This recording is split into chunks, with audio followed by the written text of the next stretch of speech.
ஆள விட்டா போதும்னு செங்கோட்டையன் அவரு இப்படி ஒரு முடிவுல இருக்காரா? பனையூர்ல தான் அவமானம், அறிவாலயத்துல தஞ்சமடையலான்னு முடிவு பண்ணிட்டாரா? சைலண்ட் மூவ் என்ன அப்படிங்கறத வாங்க இந்த வீடியோல பார்க்கலாம். விஜய் அவர்கிட்ட தான் எதிர்பார்த்த அரசியல் முதிர்ச்சி இல்ல அப்படிங்கறத செங்கோட்டையன் அவரு நாளுக்கு நாள் உணர்ந்துகிட்டே வராரு. இப்ப தன்னோட அடுத்த கட்ட நகர்வை தொடங்கிட்டாராம். அதிமுகவோட தூண்கள்ல ஒருவரா இருந்த செங்கோட்டையன் அவரு ஒரு பெரிய எதிர்பார்ப்போட தமிழக வெற்றி கழகத்துல இணைஞ்சாரு. கொங்கு மண்டலத்துல தாமரைக்கும் இரட்டை இலைக்கும் பெரிய அடிவிழும்னு எதிர்பார்க்கப்பட்டுச்சு. ஆனா இன்னைக்கு நிலைமைய பார்த்தா தலைகீழாயிருக்கு.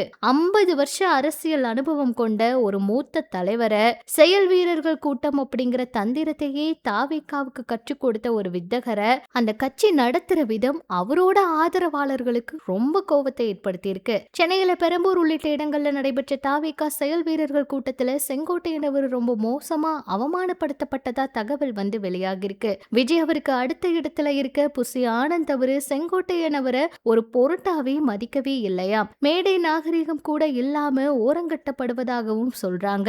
அரசியல் அரிச்சுவடியே தெரியாதவங்க எல்லாம் அண்ணனை அவமானப்படுத்ததா அப்படின்னு சொல்லி ஆதரவாளர்கள் கோவப்பட்டிருக்காங்களாம். கொங்கு மண்டல பொறுப்பாளரா இருக்க செங்கோட்டையன் அவரு அந்த பகுதியில பூத் கமிட்டி கூட்டங்களை நடத்தி விட்டு விஜய் அவருக்கு அழைப்பு விடுத்தா அங்க முறையான ரெஸ்பான்ஸே இல்லையாம். இது எல்லாமே அவருக்கு ரொம்ப கோவத்தை ஏற்படுத்தி இருக்காம். ஆதவ் அர்ஜுனா அவரு கொங்கு மண்டல வேட்பாளர் பட்டியலை தனித்தனியா விஜய் அவருக்கு அனுப்ப தாவேகாக்குள்ள இப்படி ஒரு பட்டியல் போர் நடந்து வருது. தனக்கு கீழ் வந்த ஆதரவாளர்களுக்கு இன்னும் ஒரு பதவி கூட வாங்கி தர முடியாத நிலையில இருக்கிறதெல்லாம் செங்கோட்டையன் அவருக்கு கடும் அப்செட்ல இருக்காம். இந்த நிலையில அவர் வந்து முதல்வர் கிட்ட பேச இருக்கிறதா தகவல் வெளியாகிருக்கு. செங்கோட்டையன் அவரு அப்படியே அறிவாலயத்துல தஞ்சமடைய போறாருன்னு சொல்றாங்க.